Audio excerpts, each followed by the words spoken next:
हम इस वक्त उसी जगह पर मौजूद है जहां देर रात आतंकियों ने सिक्योरिटी फोर्सेस पर हमला किया। यही वो स्कूल है जहां सिक्योरिटी फोर्सेस के जवान ऑपरेशन करने के बाद इस स्कूल में यहां पर रेस्ट करने के लिए आए थे और अचानक आतंकियों का हमला उन पर होता है। और पहले मैं आपको दिखाना चाहूंगा कि किस तरह से यहां पर बुलेट्स के निशान हैं और इससे साफ तौर पर जाहिर होता कि यहां पर फायरिंग जो है काफी भयानक हुई है। ये वही रूम है जहां सिक्योरिटी फोर्सेस के जवान रेस्ट कर रहे थे और यहाँ पर दो जो सिक्योरिटी फोर्सेस के जवान घात लगाकर बैठे थे और कुछ जवान यहाँ पर अंदर बैठे थे और उनका जो खाने पीने का जो सामान है वो यहीं पे बिल्कुल आप देख सकते हैं कि ऑपरेशन करने के बाद जो जवान है वो यहाँ पर रेस्ट करने के लिए आए थे और खाना खाने के लिए आए थे। लेकिन आतंकियों को मालूम था कि सिक्योरिटी फोर्सेस के जवान यहाँ पर मौजूद है। अगर आतंकी यहाँ अंदर आने में कामयाब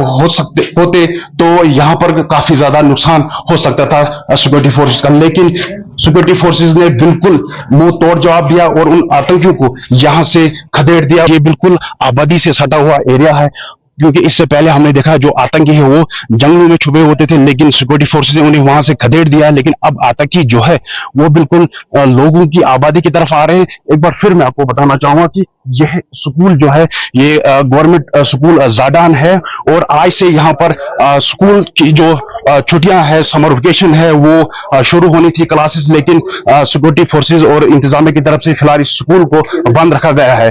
न्यूज़